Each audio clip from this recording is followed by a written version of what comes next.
Jadi ya sudah balik tapi belum akil, itulah namanya remaja. Remaja terbagi 3 sekarang. Remaja dini 10 sampai 13 tahun, remaja tengah 14-18 tahun, remaja lanjut 19-21 tahun. Itulah tadi kesepakatan para ahli, akil itu matang 22 tahun ke atas tadi. Masuk dewasa. Ya. Kemudian ya, apa yang terjadi di masa remaja itu ya? Ini kan perubahan ya.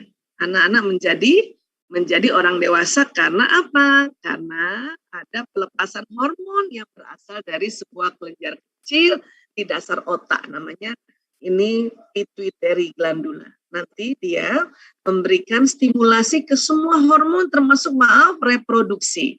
Laki-laki di testis, perempuan di ovarium. Ya, ovarium. Oke? Nah, Bunda, kita sepakat sama-sama kalau kita bicara tentang tubuh manusia keseluruhan, kita pakai istilah Latin sebagai kesepakatan internasional. Ya. Dilarang atau hindari pakai istilah masing-masing daerah. Nanti aneh-aneh nanti. Ya, nanti aneh-aneh. Ya, punten ini sebagai contoh aja ya.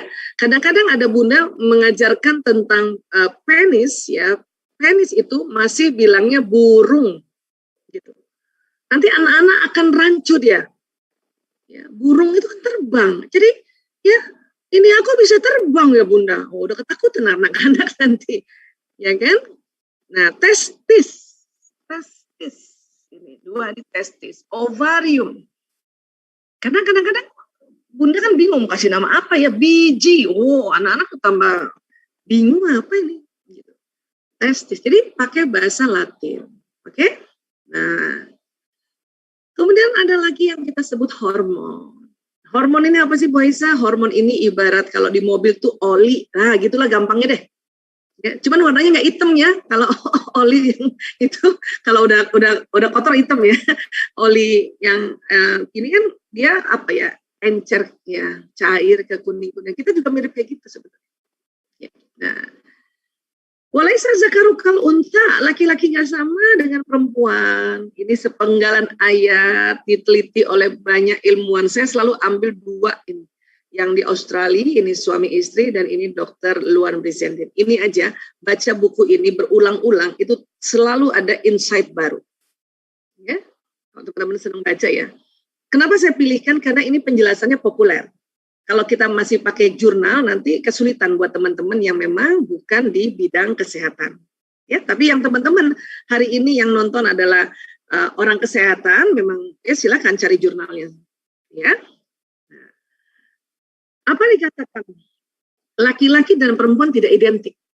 Boleh sezakarukal unsa, nggak sama memang laki-laki dan perempuan. Nggak identik. Allah bikinnya nggak identik. Menciptakannya nggak identik. Memang sama satu spesies yaitu manusia, tapi nggak identik. Kulit aja sama punya kulit, cuman nggak identik. Perempuan lebih halus, laki-laki lebih kasar.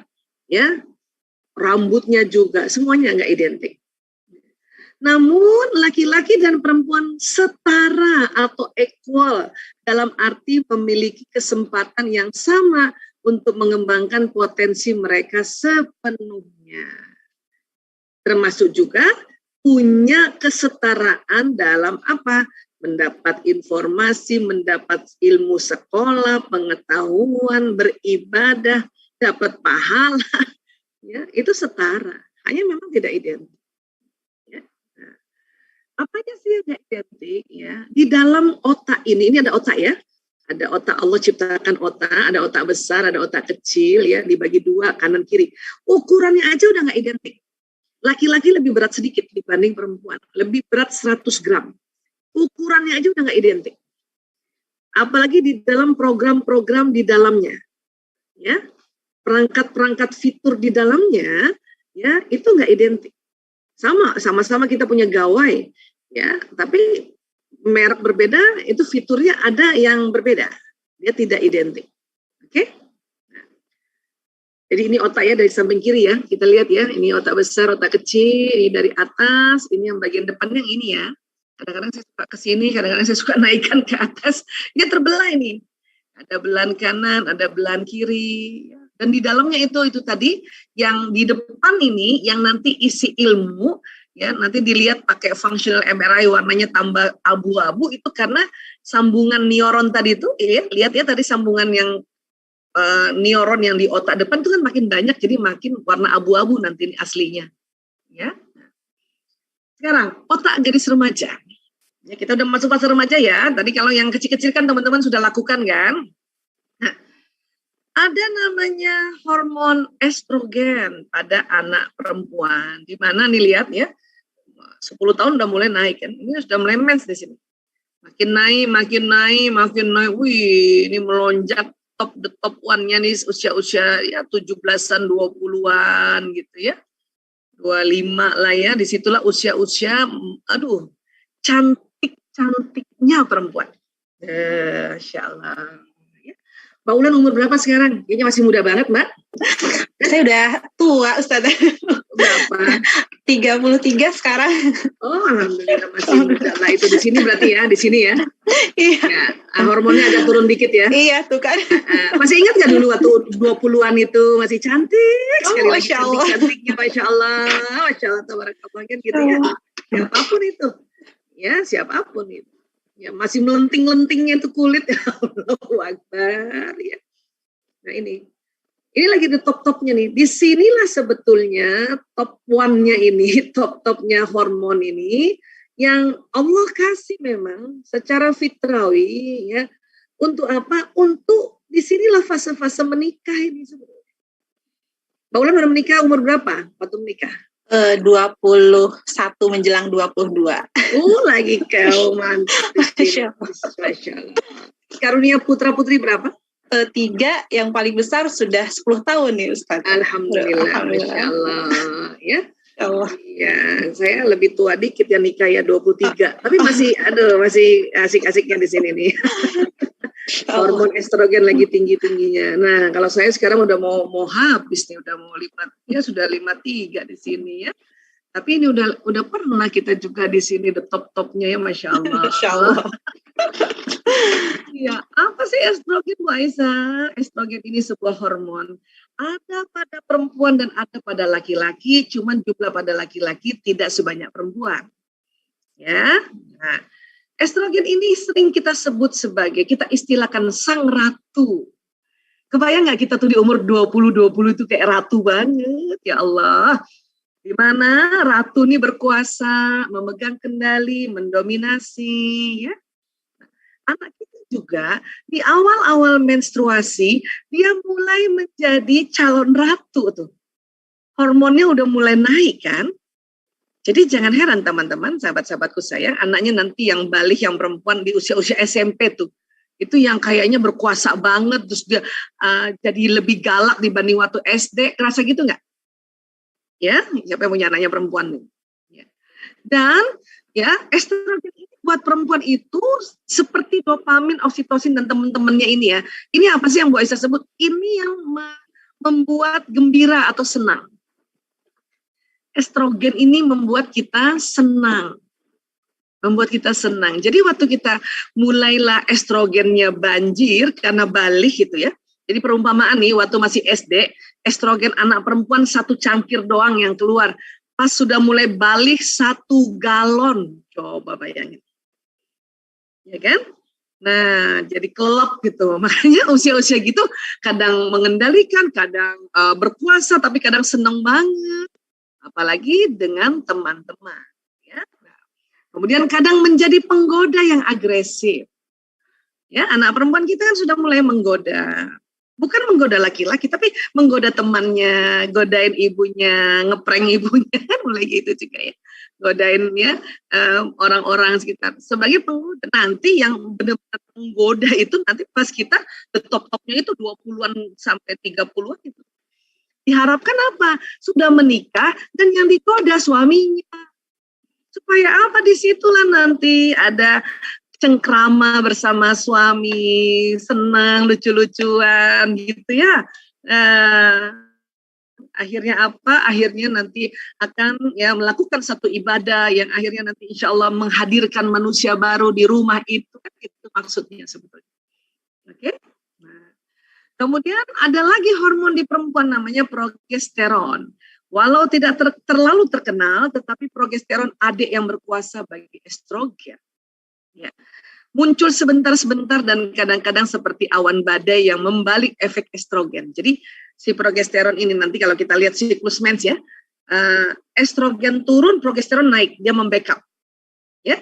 Dan progesteron ini pada waktu lainnya menjadi penstabil, terutama kalau estrogen turun. Ya, nanti setelah kita lihat siklusnya makin paham ya. Kemudian valiumnya otak, ini yang menenangkan saraf ini, progesteron. Ya, progesteron. Laki-laki ada nggak? Ada, tapi sedikit banget. Ya, nah, otak gadis remaja sedang mengatur ulang dan merapikan beberapa sirkuit saraf yang menentukan caranya berpikir, merasa dan bertindak, serta terobsesi dengan penampilannya. Jangan heran anak perempuan kita ini, ya, kadar estrogennya menekan tombol-tombol dalam otak para gadis, ya ingat nggak? Jadi kalau lebih banyak ngomong, Bu Aisyah anak saya kok pendiam banget ya? Oh itu berarti yang introvert. Tapi kalau nggak sama ibu dia banyak ngomong loh di usia-usia itu. Ya, lebih banyak berinteraksi dengan teman sebaya, lebih sering juga memikirkan tentang pria loh. Sudah mulai memang. Ya, dulu saya ingat banget tuh dulu waktu SD SMP kelas 1 ya nggak mikirin tentang pria itu bukan hanya sekedar hal-hal yang seperti apa gitu, mikirin gitu ya misalnya ayah saya kok kasihan ya dia kalau mulai mikir gitu, terus mikirin juga bapak-bapak gurunya, Pak Guru gimana tuh ya kalau dia pergi ke kantor naik apa ya, itu maksudnya mulai ya. Makin naik lagi mulai memikirkan juga pria-pria yang lain termasuk BTS. Anak-anak sebagian anak-anak remaja ya, Masya Allah. Jadi gara-gara BTS tuh Korea luar biasa tuh ya, Masya Allah. Iya Mbak Ulan, udah pernah lihat ininya, udah pernah lihat apa namanya kantornya? Belum di sana. Mana deket ya di Seoul ya. Iya. Ya, kita kan harus memahami ini juga ya supaya kita bisa menarik hatinya anak remaja ini ya. Karena memang di usianya ini dia sudah mulai memikirkan pria, yaitu temannya, bapaknya, kakak laki-lakinya, gurunya, dan idola-idola dunia. Ya. Kemudian lebih mencemaskan penampilan, makanya dikit-dikit cermin, pas ada jerawat momen stres. Ya. Dan lebih banyak menunjukkan emosi secara berlebihan. Kenapa? Itu loh tadi. Ya, estrogennya keluar 1 galon gitu loh. Ini kan jadinya emosinya jadi, bayangin jadi anak imut-imut, jadi ratu. Bayangkan. Ya, nah disinilah perlu kebijaksanaan si ibu terutama. Karena ini bicara balik. Ini tugas ibu, ayah membackup aja. Ya, ayah backupnya apa? Nah, ayah cari uang, cari nafkah, belikan ya macam-macam nanti kebutuhannya anak perempuan yang sudah mulai balik, mulai dari pakaiannya, ya, pembalutnya misalnya gitu ya, dan buku-buku yang penting untuk dia baca itu ayah. Tapi nanti yang mendekati ini, mendampingi anak ya itu tetap ibu. Ya, ini namanya siklus menstruasi. Ini satu siklus. Ini siklus yang normal sekitar 28 hari. Ya, yang 30 hari juga nanti akan seperti gini, cuman nanti agak panjang sedikit. Yang 26 juga begitu. Ya, di mana ini hormon-hormon pada saat dia naik ini, jadi ini ada masa, ini yang disebut masa subur. Ya, luteinizing hormon, follicle stimulating hormon ini yang keluar di kelenjar pituitary nanti yang menstimulasi si estrogen progesteron yang keluarnya ada di ovarium atau di kelenjar adrenal. Ya, di kelenjar atas ginjal itu ada kelenjar adrenal namanya. Ya, nah, ini masa subur di sini. The top one-nya itu adalah di pertengahan. Jadi kalau siklus dari mens pertama nih ya dan besoknya nanti beberapa hari kemudian 28 hari dia baru mens lagi setelah 28 dibagi 2 itulah puncaknya masa subur di sini. Ya.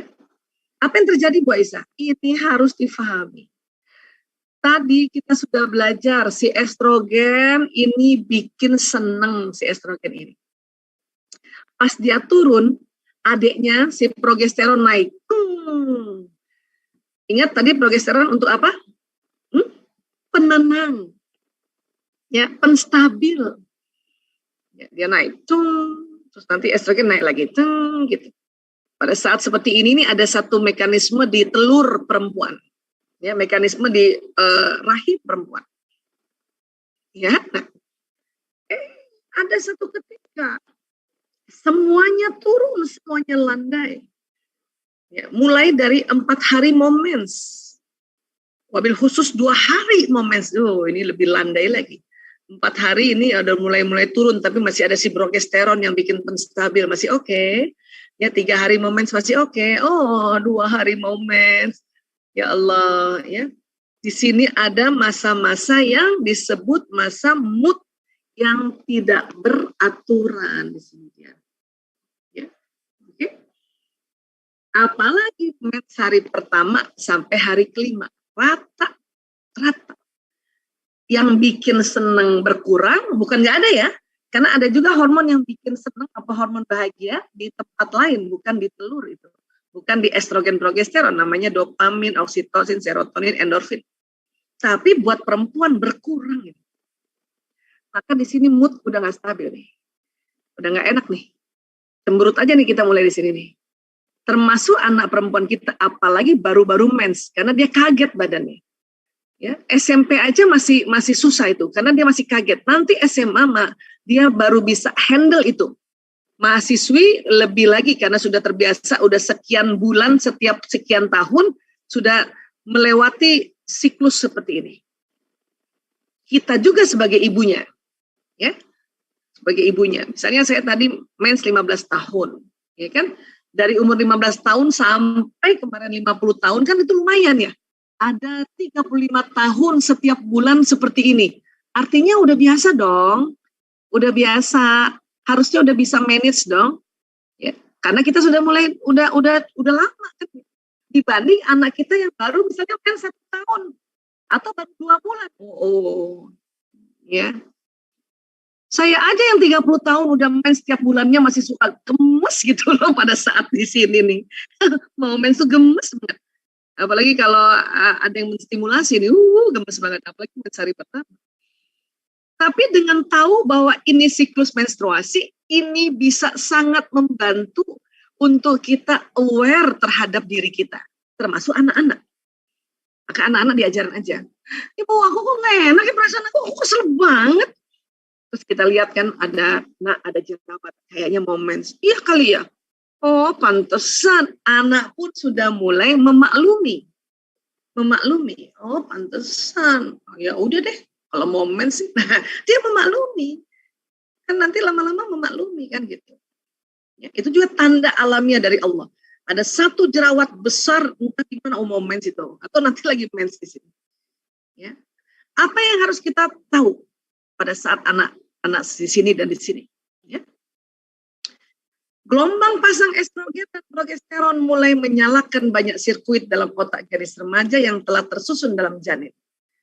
Jadi otak perempuan, janin perempuan itu sudah ada sirkuit otak gadis remajanya. Pas lagi remaja, estrogen progesteron itu datang, ya ini ada namanya sirkuit. Sirkuit ini adalah tuh jalan-jalan yang belok-belok gini itu nyala langsung, terang. Luar biasa nih kalau kita lihat gambaran otak sesungguhnya, ini cuma gambar statis ya. Mohon maaf soalnya nggak bisa nyari yang luar biasa itu. Ya. Apa yang terjadi? Pada hari-hari tertentu rasa percaya dirinya kuat. Namun pada hari-hari berikutnya rasa percaya dirinya seperti bergantung pada seutas tali yang rapuh. Masya Allah. Kapan tuh Bu Aisyah yang rasa percaya dirinya kuat ini? Lagi pas masa subur. Kapan itu yang dia rapuh ini? Mau mens sama mens hari pertama sampai kurang lebih hari kelima. Ini harus paham nih kita nih. Ya. Filter untuk menerima nasihat atau umpan balik dari orang lain bergantung pada posisi dalam siklus haid. Pada hari-hari tertentu, nasihat atau umpan balik itu memperkuat rasa percaya dirinya pada saat tadi sedang ya masa subur. Oke? Tapi pada hari-hari lainnya, nasihat atau umpan balik itu justru menghancurkan. Walaupun Bunda cuma ngomong gini, nak, itu bokongnya kelihatan, celananya udah mulai pendek. Waktu masa subur dia nerimanya, oh gitu ya Bu ya. Oke, nanti belinya Bu ya gitu. Kita dengan bahasa yang sama, ya memberi masukan yang sama pada saat dia mau mens atau lagi mens itu bisa membuat dia sakit hati loh.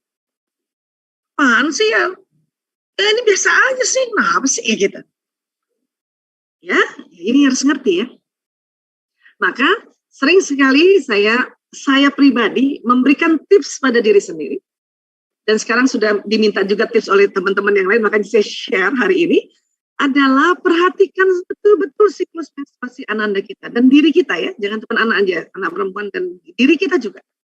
Karena kadang-kadang bersamaan pramenstruasi sindromnya bersamaan, bete-betean berdua. Maka yang tua nih, ya Mbak Marsha ya, yang tua yang ngalah, ya kan gitu. Kadang menghancurkan ya. Pokoknya saya udah wanti-wanti aja kalau udah dia, apalagi capek barangkali karena belajar online tuh capek loh buat anak-anak. Oke, hati-hati banget ya. Tentu di kalender harus punya itu kalau. Jadi yang dicatat apa sih Bu Isa? Mens hari pertamanya aja. Kalau saya tulis sampai mens nggak apa-apa juga, cuman yang paling penting mens hari pertama sih. Nanti mens berikutnya dilingkari. Nanti kita hitung dari sini waktu mens ini ya. Sampai yang sebelum mens itu berapa gitu. Kalau ini nih siklus yang 28. Enggak setiap bulan 28, kadang 26. Tapi mungkin yang 28-nya lebih sering. Nah, itu namanya rata-rata 28 hari. Ya. Kalau Bunda mau ngasih nasihat, tunggu masa subur. Cuman kadang kita nggak punya catatan kayak gini. Maka dikasih tips gampangnya adalah hari ke-10 setelah mens nih, hari pertama ini.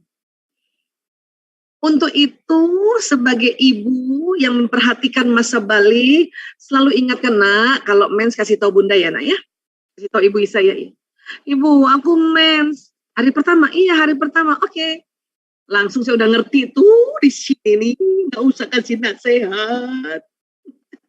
Tunggu sampai hari ke-10, makanya saya hitung 1, 2, 3, 4, 5, 6, 7, 8, 9, 10. Nah di sini aman nih. Sampai kapan Mbak Isa? Ya sampai ya 10 harian juga gitu. Atau 2 pekan lah gitu ya. Nah di sini. Untuk itu Bunda yang mau masih nasihat lagi masa-masa di sini, catat saja nasihatnya. Terserah mau catatnya, boleh di gadgetnya kah atau di kertas. Kalau Bu Isa selalu di kertas, nyatet-nyatetnya gini. Nanti didiskusikan pada saat masa subur anak perempuan kita. Kalau input itu berat atau membuat dia nampaknya memprotes penampilannya dan sebagainya. Oke? Jadi ngapain aja Bu Aisyah ngomong seneng-seneng aja di sini. Saya kalau di sini ya, karena anak saya juga masih suka BTS. Kalau lagi main sini kita ngomongin BTS gitu.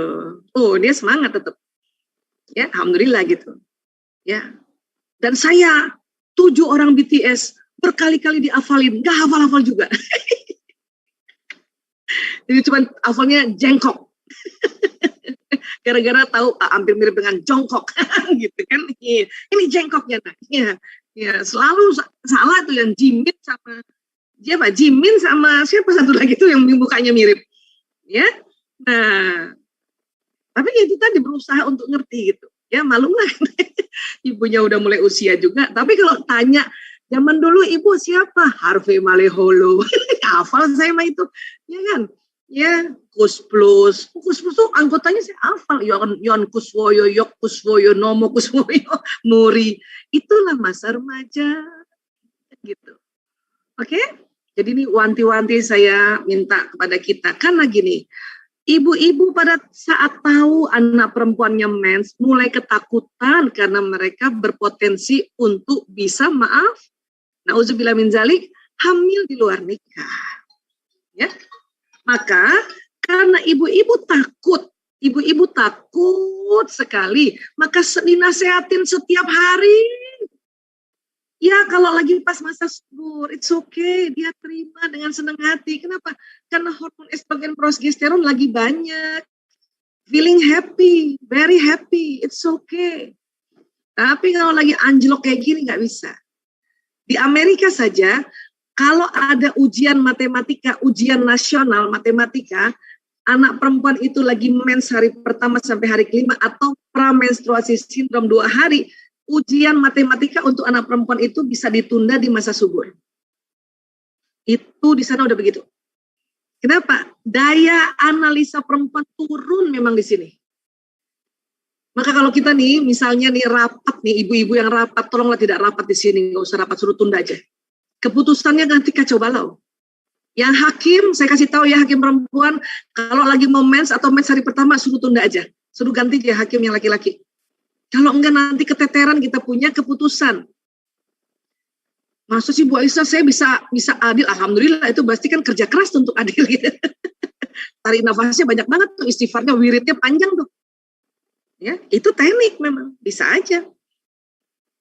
Terkadang kita udah belajar teknik sedemikian rupa aja pas lagi mens di sini sama mau di sini aja, mau bertanduk kepala. Kan gitu. Ya, jadi ini harus aware terhadap diri kita. Ya, oke. Jadi ini ya, di sini sama di sini ya. Ya. Ini mood, ini bahaya ini. Mood labil. Makanya ada namanya ya premenstruasi sindrom. Ini gawat ini. Bahkan ada yang lebih gawat lagi sampai ada suicide. Kan hormon itu. Sampai depresi di masa-masa ini kan hormonal. Hormonnya tiba-tiba drop. Ya. Bisa macam-macam, bisa karena organ di dalamnya tidak stabil atau bisa karena pemicu-pemicu luar yang berkepanjangan. Jadi orang depresi itu bukan masalah dia nggak punya iman dan sebagainya, hormon tiba-tiba drop. Gimana kita naiknya hormon di dalam tubuh kita? Jadi ini harus aware gitu ya di daerah-daerah sini dan sini. Oke? Okay? Baik, ya maaf sekali saya harus perlihatkan rahim reproduksi perempuan dari samping dipotong ini ya. Ini rahim, ini vesika urinaria, tempat kencing. Maaf, ini feses. Ya, perempuan itu maaf Allah ciptakan 3 lubang. Lubang untuk ya maaf kencing keluar air seni, lubang untuk senggama atau lubang tempat keluarnya menstruasi atau jalan lahir, dan lubang untuk feses atau tinja. Laki-laki cuma 2, laki-laki 2. Ya, tempat kencing dan tempat keluarnya sperma satu tempat. Ya, kita 3. Nah, disinilah jalan lahir. Disinilah juga jalan senggama. Ya. Dan posisi rahim yang normal adalah seperti ini. Nama di dalam itu antefleksi, ke depan, dia ke depan. Ya, ini depannya ini ya kita ya, ke depan. Nah, pada saat anak-anak mens, ini kan ada penebalan nih di endometrium nih. Ya, pada saat nanti keluar telur dari ovarium, karena belum menikah, jadi belum dibuahi, maka telur itu karena belum dibuahi, dia nanti akan dikeluarkan dari tubuh kita bersamaan dengan lapisan rahim yang menebal ini. Nah, untuk lapisan rahim ini terkelupas, maka rahim harus kontraksi. Kontraksi, oke? Kalau rahim kontraksi kuat, bagian depan di sini pegel, ngilu, dan bagian belakang ngilu, pegel. Jadi kita kan, ya buat perempuan ngerti ya, mungkin bapak-bapak belum tentu mengerti karena tahu aja, tapi belum tentu, belum pernah merasakan gitu ya. Itu nggak enak. Apalagi yang rahimnya agak tegak atau ke belakang.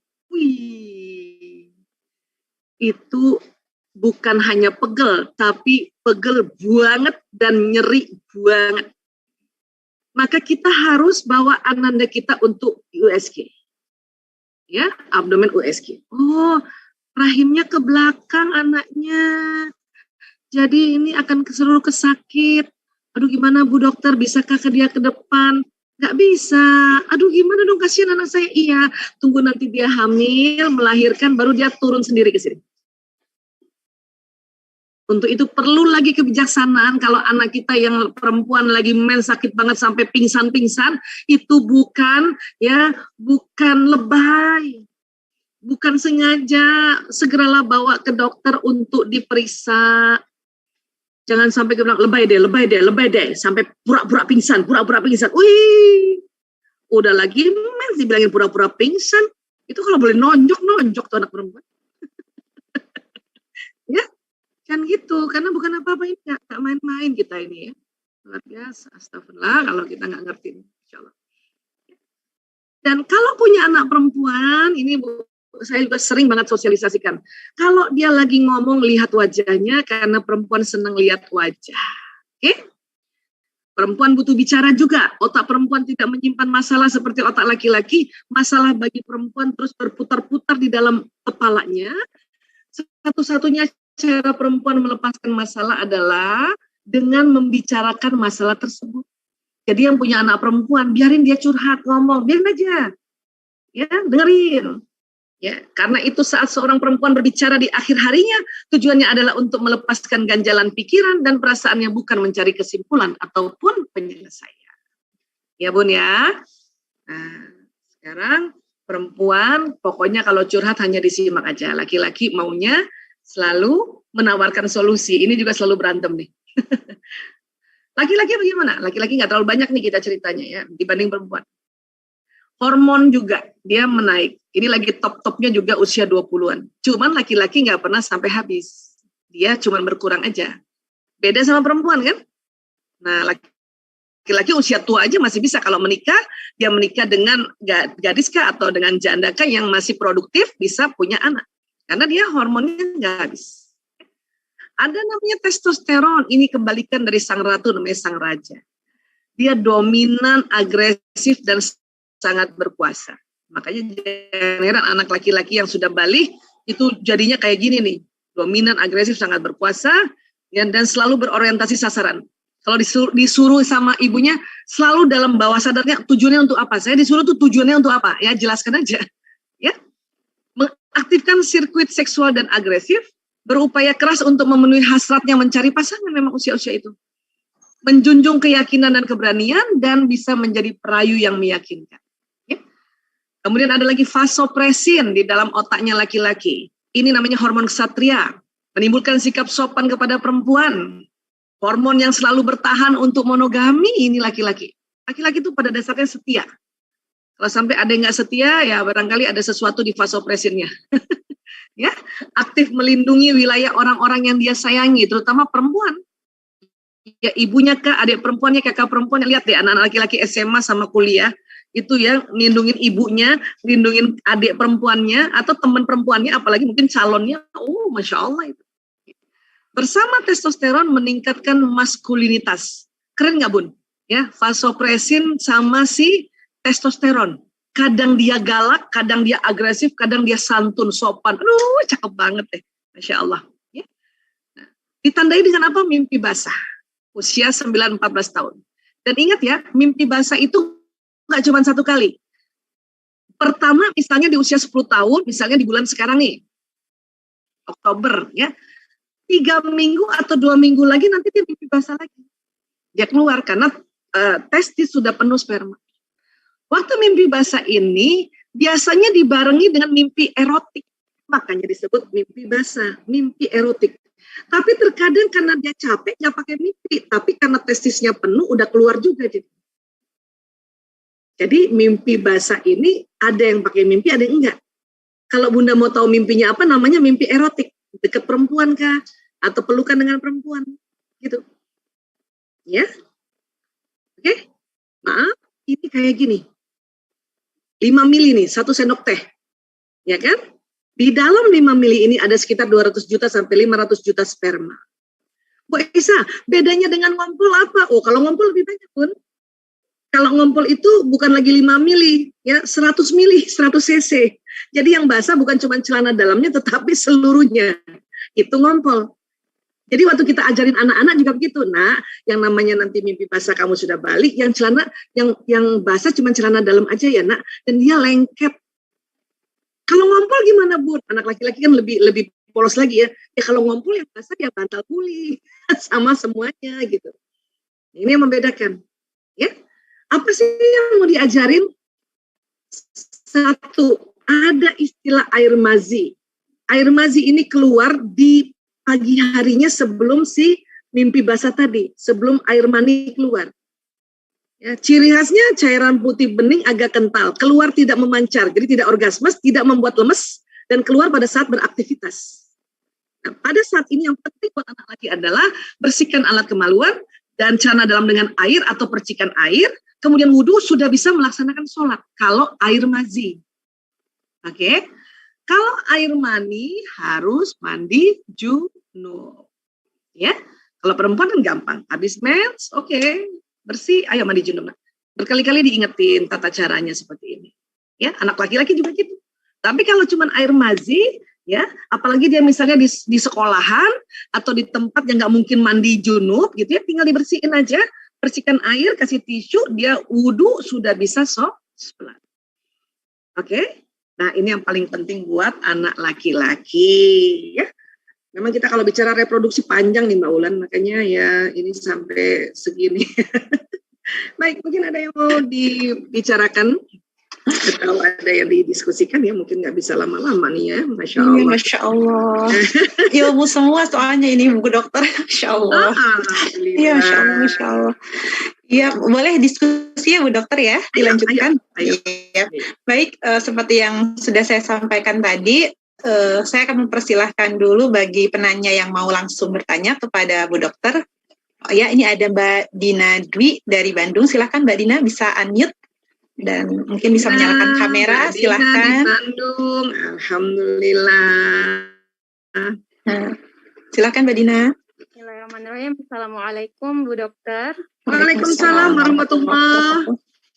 Ya, jazakallahu khair atas ilmunya. Semoga Allah selalu menjaga kita dan keluarga serta seluruh panitia dalam rahmat-Nya. Masya Allah ya, materinya luar biasa. Saya mau tanya 2 pertanyaan nih Bu Dokter. Tapi anak saya masih ini 8,5 bulan, jadi alhamdulillah udah belajar kan?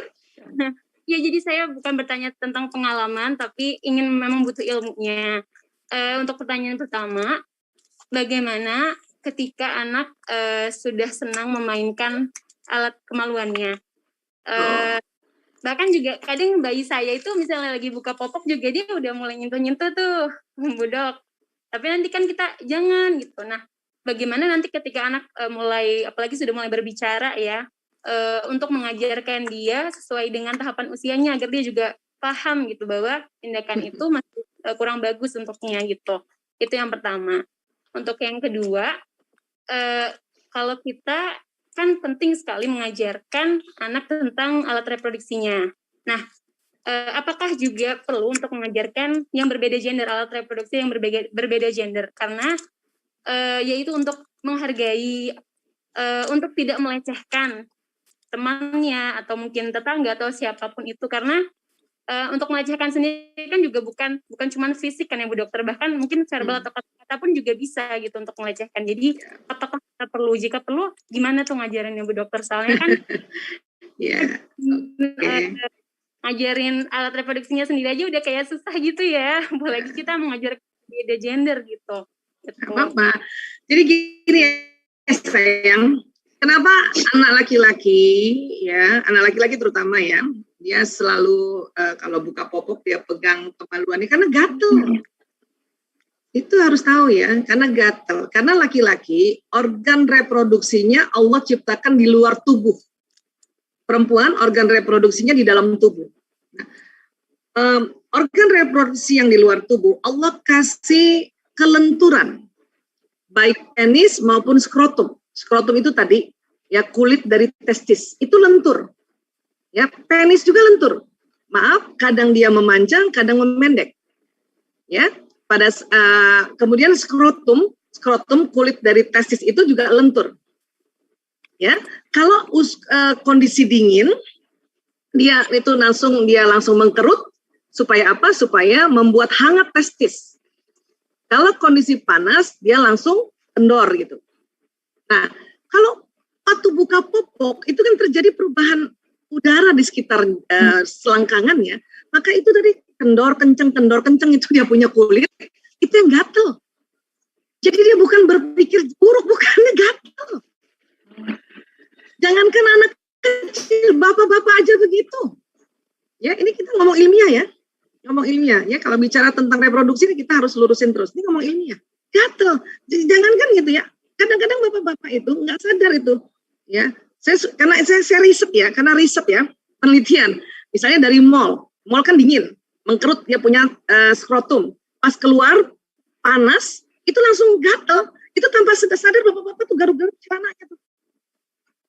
bukan bermaksud yang lain. Ini harus paham ya. Oke? Bukan karena dia masa tidak sopan atau nggak sopan. Nah, kalaupun mau diangkat tangannya, ya angkat aja pelan-pelan kalau masih bayi itu. Nah, kita, kenapa gatal ya sayangnya? Oh sayang, maka cepat-cepatlah bersihkan, cepat-cepatlah pakaikan lagi celananya supaya suhunya menjadi stabil. Oke? Ya, jangan dikerasin. Nggak usah juga kalimat jangan, karena jangan itu untuk otak artinya silakan. Jangan pegang-pegang. Itu artinya silakan pegang. Itu karena kita nyuruh, ya. Karena kita, kemarin oke, karena belum tahu. Nah sekarang makanya kita perlu belajar kayak gini. Gatal ya nak ya, oh kasihan. Ayo bunda cepet-cepet bersihin, ayo cepet-cepet bersihin supaya tidak gatal lagi. Dan sambil tangannya, bersihin tangannya ke sini ya nak ya. Insya Allah udah nggak gatal lagi. Ya pampersnya udah bersih. Karena air seni itu aja bikin gatal. Oke, ya. Jadi seperti itu sebetulnya. Ya. Kemudian bolehkah menjelaskan? Boleh banget. Itulah perlu bantuan buku. Saya umur dari tadi ya mulai dari 2,5 sampai 5 itu sudah bisa. Ini ya kita bilang aja ini organ reproduksi atau kita bilang ini organ kelamin anak laki-laki. Dan bahasanya tetap bahasa orang besar, bukan ini tempat encing, nggak belum gitu. Epis, bukan gitu. Langsung, ini kalau dedek kencing atau kakak kencing, lewat sini nak. Ini namanya penis. Oke, tenang aja. Kita memang kalau ngomong reproduksi, ya itu kempang-kempis kita perasaan kita, Bun. Saya ngerti itu. Karena belum terbiasa. Untuk itulah pakai alat bantu, yaitu buku-buku. Sekarang banyak sekali buku-buku yang tentang balik dibikin sesuai perkembangan umurnya. Nanti antara 5 sampai 10 tahun lagi kan, jadi ini boleh malah diperlihatkan boleh. Ini ya nak, ini tempat perempuan, pipisnya seperti ini tempatnya, ya. Nanti kalau tempat buang air besarnya begini tempatnya nak, begini caranya duduk begini, nah gitu. Kan itu tadi adab istinja kan, sama adab, ingat ya, adab taharahnya atau adab ceboknya itu. Dari kecil harus diperkenalkan untuk bersih bagian mana yang dicuci dari kecil. Ya, nah nanti antara 5 sampai 10 tahun kita ulang lagi, namun sudah mulai masuk perbedaan hak, kewajiban dan peran anak laki-laki dan perempuan karena sebentar lagi mau mens nih, sebentar lagi mau ya balik. Memang kita nih kerja cepat karena balik maju. Ya kan? Zaman dulu, ibu-ibu zaman dulu mikir, alah masih lama ini kalau ibu-ibu zaman dulu. Karena sangkanya baliknya kan 11-belasan. Dan berharap gurunya yang menyampaikan. Kalau sekarang kita ya sebelum guru menyampaikan, orang tua sudah mulai pelan-pelan memberitahu. Sekolah hanya menambah informasi tentang reproduksi sehat. Tapi yang selalu standby, dampingin anak setiap anak bertanya, itu adalah ibu. Ya, nah jadi disiapkan bukunya ya sayang ya. Oke, di Bandung banyak loh buku-buku keren loh Mbak Adina, insya Allah. Oke, mudah-mudahan bisa terjawab ya nak ya. Nak ya sayangnya, kayak anak aku sayang. Iya, baik. Iya. Mangga Mbak Bulan ada lagi. Terima kasih, dokter. Ya, ada satu lagi, ini dari, silakan Mbak Irma ya ini yang raise hand. Boleh Mbak Irma dinyalakan mikrofonnya? Mbak Irma? Mbak Irma bagaimana? Tidak respon. Yang sama ini Bu Dokter tadi masih terkait tentang memegang kemaluan. Ini ada beberapa pertanyaan yang mirip sebenarnya di kolom chat. Itu sebenarnya kan kalau tadi kata Bu Dokter normal ya karena mungkin gerah dan sebagainya. Tapi ada kasus misalnya tadi saya baca tuh seolah seperti menggesek-gesekkan gitu. Misalnya sambil nonton kok seperti menggesek-gesekkan kemaluan gitu. Apakah itu termasuk normal begitu? Bagaimana itu Bu Dokter? Itu nanti semakin usia. Jadi gini ya, di penis itu dia banyak saraf. Ya, saraf. Nah, jadi selain tadi kulit yang istilahnya kencang kendor. Saya pakai istilah ini supaya kita gampang ingat ya. Betul. Ya. Oh ya, itu selain itu ada persarafan. Memang penis itu kalau dia dipegang, ya selain karena gatal itu memang lama-lama dia menstimulasi panjangnya, ya kan? Dan juga karena ada persarafan di situ, saraf ini sangat sensitif, dia nanti memberi kenikmatan memang. Memang. Hanya sekali lagi ya kita lihat tahapannya dong gitu. Anak-anak gimana?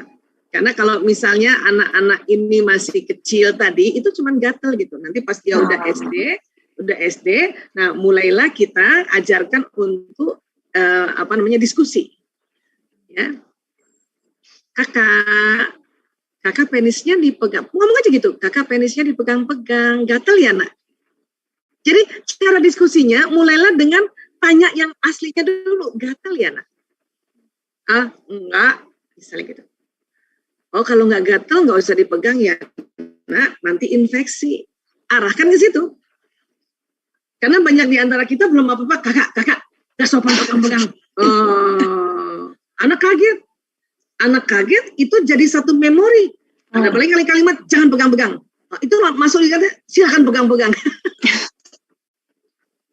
Ini kadang-kadang kita bicara sama anak, ini memang harus ngikutin panduan dari Allah. Nanti buka ya Ali Imran 159 ya. Kita minta lembut, kita minta ya mohon Allah lembut bicara sama anak untuk musyawarah. Maafkan anak itu sebelum kita tadi mau ajak diskusi. Ya Allah, saya maafkan ya Allah, saya lihat anakku dia pegang-pegang kemaluannya ya Allah, ampuni dia ya Allah, baru aja musyawarah. Kakak, gatal ya Nak ya? Ya Bun, gatal banget, kenapa ya Bun? Siapa tuh emang gatal betulan? Oh, ya tadi pipisnya gimana? Masuk lagi kan tarbiyahnya kan, tadi pipisnya udah bersih belum Nak? Karena air kencing itu tajam loh Nak. Ya, aku tadi cuman cipret-cipret aja Bun. Oh, kalau gitu sekarang ayo pipis yuk. Nanti ganti celananya. Nah, masuk lagi kan tarbiyah-tarbiyahnya kan, pendidikannya kan. Itu yang saya bilang. Ya, tarbiyah jinsiah kita sama anak itu hampir setiap saat gitu kita dampingi dia. Oke? Jadi sekali lagi tanyanya gitu, gatal ya Nak? Kalau enggak ya baru kita arahkan nanti khawatir infeksi tangannya ya Nak. Walaupun misalnya itu dia merasakan kenikmatan, tapi ada input baru bahwa kalau dipegang-pegang ya keseringan nanti infeksi. Anak dibilang infeksi takut juga loh, ya. Apalagi yang pernah jatuh, lututnya luka, infeksi, nah dia langsung mikir, aduh, penis aku nanti kayak gitu, gitu, ya. Jadi kan memang yang namanya diajarin anak itu nggak cuma satu kali ya Bun.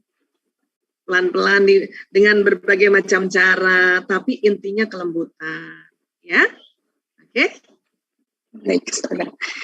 Sama pertanyaan yang banyak ditanyakan, ini tentang ihtilam, Bu Dokter, mimpi basah. Jadi kan kalau tadi Bu Dokter sampaikan pendidikan balik tuh ibu ya lebih banyak, cuman ibu tuh bingung gitu menjelaskannya ini gimana begitu. Apa boleh diserahkan kepada ayah begitu kan?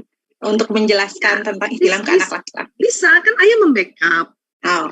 Tapi kan kadang-kadang ayah sendiri aja jarang banget ikut seminar-seminar kayak gitu. Betul. Nanti kalau ayah kan cara jelasinnya tidak seperti ibu. Ibu itu ngomongnya lebih banyak. Oh. Nanti kalau nanti ayahnya ditanya misalnya ya, ayah ceritain mimpi basah. Kata ayahnya Google aja, googling aja. Nah kan gawat kalau suruh googling. Itulah tadi kesepakatan para ahli untuk urusan balik, ibu punya peran, ayah backup. Nah, kan anak dikasih tahu 5 tahun sampai 10 tahun ini, itu kan dengan bantuan buku atau bantuan tadi, buku-buku yang sudah disetting sedemikian rupa, itu tinggal dibacain, anak ngerti. Kenapa? Ini fitrah. Karena sesuatu yang fitrah sudah ada pakemnya di otak. Gitu. Sudah ada patronnya, sudah fitrah. Udah tenang aja. Nah, ibunya yang harus tarik nafas panjang lebar dulu. Astagfirullahaladzim. Bismillah ya Allah, mohon petunjukmu ya Allah. Gitu. Ya. Dan ada juga tips satu setelah tenang. Tanya ulang lagi. Karena banyak keliru nih. Bunda, aku asalnya dari mana? Waduh, ibunya bingung. Aduh, gimana jawabnya ya? Ayah, cerita ini. Anak kita tanya asalnya dari mana. Ibunya udah jelasin, ini telur berjumpa dengan sperma menjadi zigot. Kata anaknya, bukan gitu. Temanku dari Padang. Aku dari mana asalnya? Nah loh. Oh iya, kamu orang Makassar. Kan gampang. Maka kalau anak bertanya, tanya balik. Maksudnya gimana sayang? Asal apa nih? Gitu. Supaya kita nggak buru-buru, itulah tarik nafas panjang, istighfar dulu, minta petunjuk. Karena ibu-ibu ini suka memburu-buru sih. Jadi langsung aja main jawab, ternyata bukan itu kemauan anak ya. Oke. Baik. Ini karena keterbatasan waktu, pertanyaan banyak sekali, tapi mohon maaf. Masya Allah.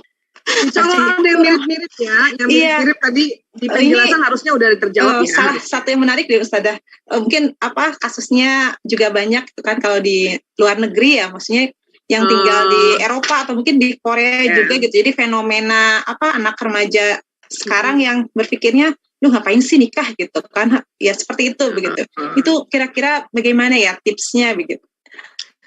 Sayang, jadi gini ya, dalam proses pendidikan, pengaruh lingkungan itu ya, saya ada nggak ya gambarnya di sini ya, sebentar ya. Jadi ada fase-fase pengaruh lingkungan yang memang nanti berpengaruh pada anak kita. Saya buka satu slide lagi ya, supaya nanti kita memahami di mana kita bisa berperan atau memberikan informasi ya. Tadi terakhir kita bicara tentang mandi junub. Oke, aku taruh di sini. Mbak Ulan, saya share screen ya. Silakan. Oke. Nah, pengaruh nasihat dari lingkungan terhadap anak ya.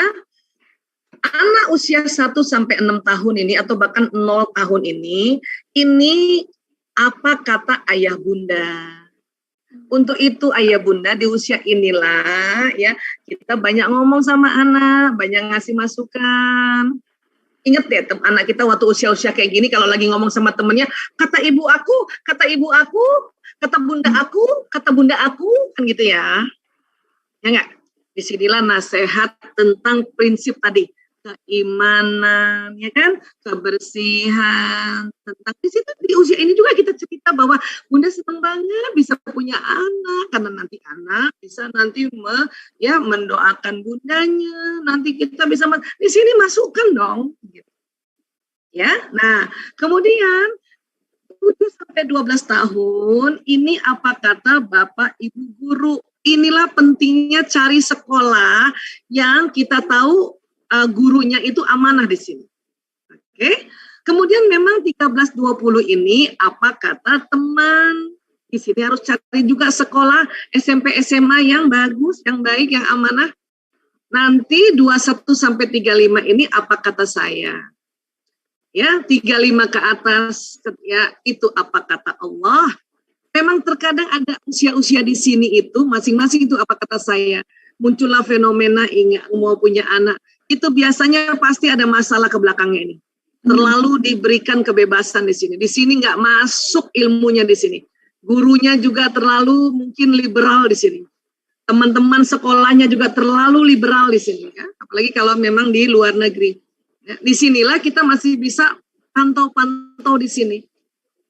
Dan untuk itu yang insya Allah yang belum terlambat, yang anaknya masih di usia di sini masukkan betapa, kasih lihat betapa senangnya kita punya anak.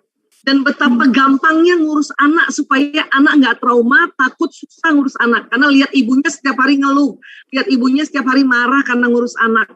Itu masuk di otak anak.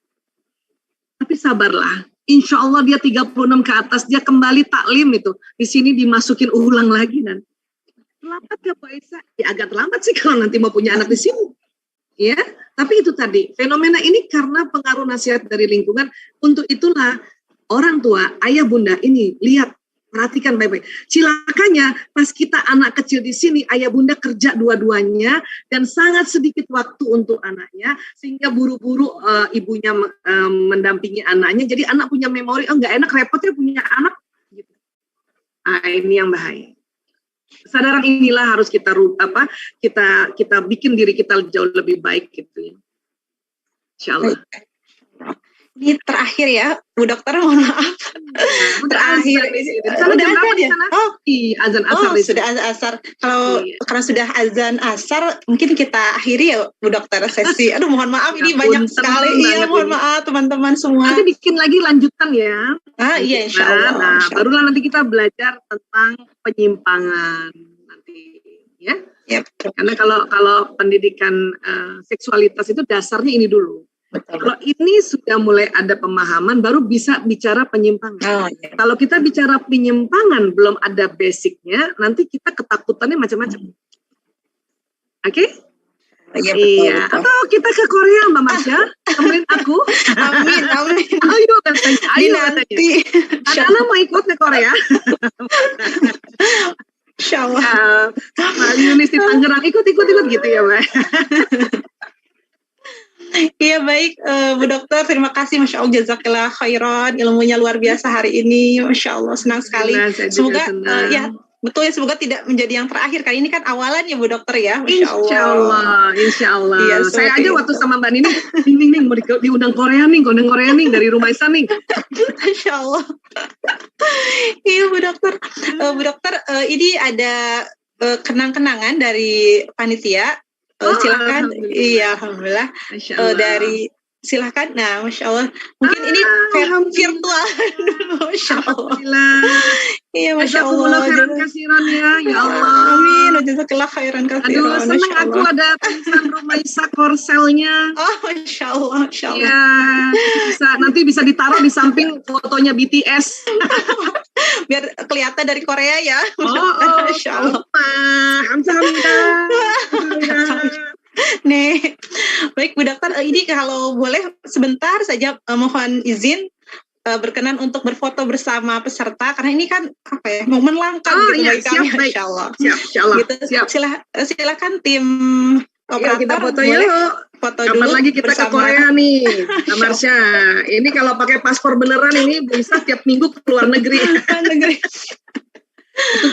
Imigrasinya udah banyak, ini udah ganti paspor ini, Masya Allah.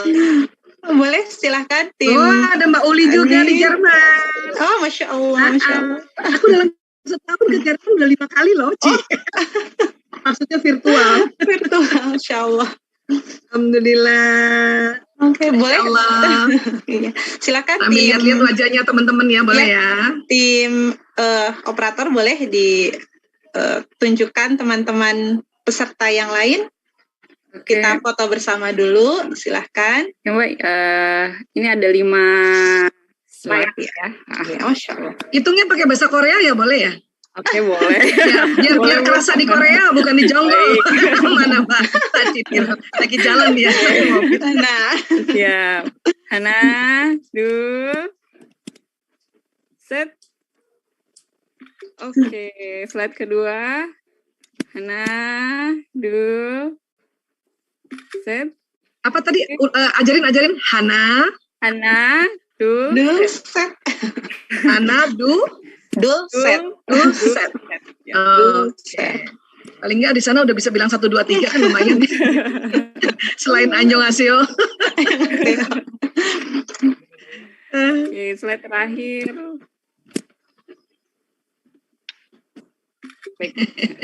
Nanti juga ngomongnya cuma gitu, opa, madam, padahal pakai bahasa Sunda.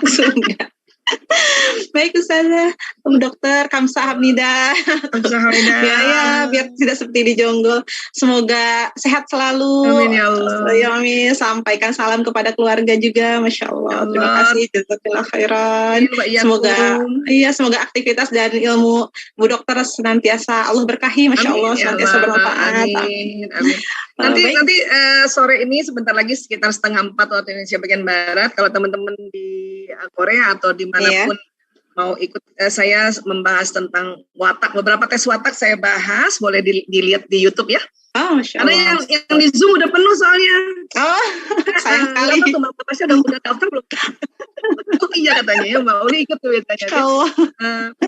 Ada di YouTube-nya. Kalau di YouTube kan bisa nanti kapan aja gitu ya. Jadi tentang watak. Ada beberapa tes yang saya sore hari ini kita pakai. Oh, Masya Allah. Berarti sudah dinanti agenda lain ya, Bu Dokter ya? Masya Allah. Insya Allah, baik. Iya, jadi mungkin karena ada agenda lain. Iya, sebentar lagi nanti kita lanjut sholat dulu. Insya Allah. Iya, sekali lagi kami mengucapkan jazakillah khairan kepada Bu Dokter dan tim semuanya. Dan mungkin karena ada agenda lain dan masih ada pengumuman ini kepada peserta, kami persilahkan jika Bu Dokter meninggalkan forum terlebih dahulu. Pamit Maula, Mbak Anissa. Insya Allah semuanya di Korea, semuanya yang di Jonggol, baik Kak. Jonggol disebut terus tadi. Semuanya yang di Tangerang, yang lagi di jalan, di Jerman. Assalamualaikum. Waalaikumsalam warahmatullahi wabarakatuh.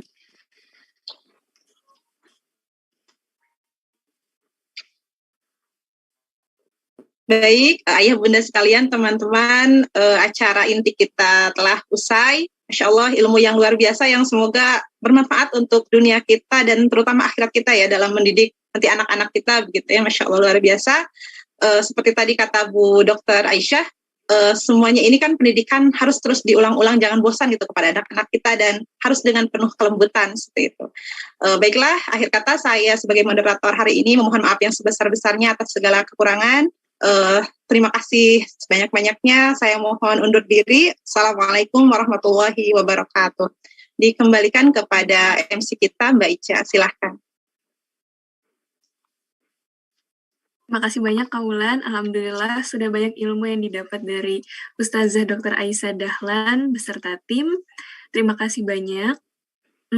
Selanjutnya kita ada sesi games dan door prize. Kepada Kak Tiara dipersilahkan. Ya, terima kasih. Sekarang sesinya games. Gamesnya simple aja untuk ayah bunda. Ini kita ada tebak kata. Jadi kata yang berikut kita acak dan silakan ditebak yang betulnya apa. Ini kita pemanasan dulu ya. Boleh